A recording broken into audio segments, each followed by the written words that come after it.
Listening. A look at consumer behavior. Exercise B, main ideas. And Exercise C, details. Page 7. With me today is Melissa Travis. Welcome, Melissa. Thanks. I'm happy to be here. Now, I understand you're an environmental psychologist, but I'm not quite sure what that is. Could you explain? Sure. Environmental psychologists study how people react to different situations, at home, at work, or wherever else. In my work, I focus on how people behave in commercial situations. In simple terms, what they do when they go shopping. I'm interested in two things. First, I want to know what stores do to make their customers spend more money, how they encourage people to buy. Second, I look at how customers make shopping decisions, what's important to them when they decide whether or not to spend their money.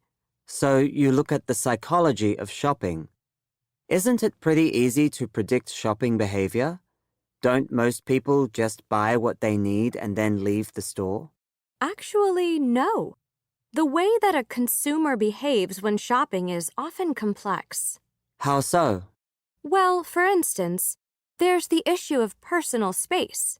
We might assume, quite correctly, that no one likes to be in crowded spaces. So if a store is too crowded, shoppers will likely just leave the store without buying anything. But what's interesting is that sometimes shoppers don't mind being in crowds. If the store has a lot of items on sale, for example, consumers will stay and shop even though a lot of other people are doing the same. They don't seem to mind other people. So a variety of factors, the amount of space, the price of an item, the number of other shoppers, even the time of day, all influence how people behave when shopping. I see your point. People don't always avoid crowded stores if they think they might get a good price on something. But why does it matter? I mean, why is it important to know how people behave in commercial situations? Well, it's important for stores to understand how people behave so they can sell more goods. And it's important for people to understand so they can make smart shopping decisions. I've already mentioned that most customers usually like to have space. Another factor that influences our behavior is the price of an item. So let's see what happens when a store has a sale. Everybody loves getting a bargain. For example, imagine you need a pair of shoes. You only need one pair.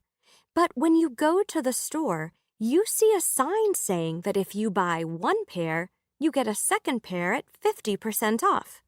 You go home with 2 new pairs of shoes, and you feel great because you got a bargain. In fact, studies have shown that buying something for a good price can improve your mood. This means people might buy more than they need of something, or even buy something they don't need at all.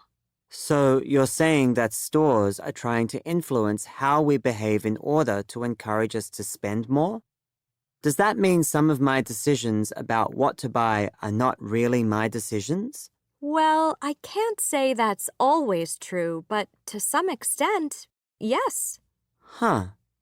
It makes sense that stores would do that. So, is there anything we can do to be smarter shoppers? Well, here are a few things we can try. First of all, don't go shopping without a list. If you know you need a new pair of jeans and some socks, don't pay attention if you see jackets on sale. My second piece of advice is to be careful about when you go shopping. Studies show that we often buy more than we need if we're hungry or unhappy. For example, if you go to the supermarket when you're hungry, you may find yourself buying a chocolate cake just because it looks good. Another suggestion is to understand that stores try to use our emotions to make us buy things. If you walk into a drugstore and you see a big display with a sign saying, Buy this product. It will give you more energy. Be careful. Instead of buying the product, try thinking about why you're tired, why you need more energy. It's probably just because of a lack of sleep. If you get more sleep, you won't need to buy that product, and you'll save money. So, to sum up, these are the 3 main points. Make a list, don't go shopping when you're hungry or unhappy, and be aware that stores use your emotions to make you spend money. How about online shopping? Any tips? Here's a very important tip. If you're the kind of person who shops online and often buys things that you later regret, delete your credit card details from the site after each purchase.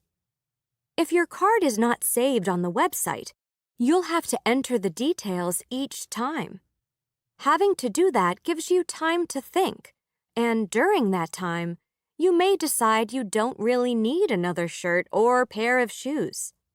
Plus, it's safer if your card details are not stored online. Now that's a tip I can certainly use. I shop online a lot.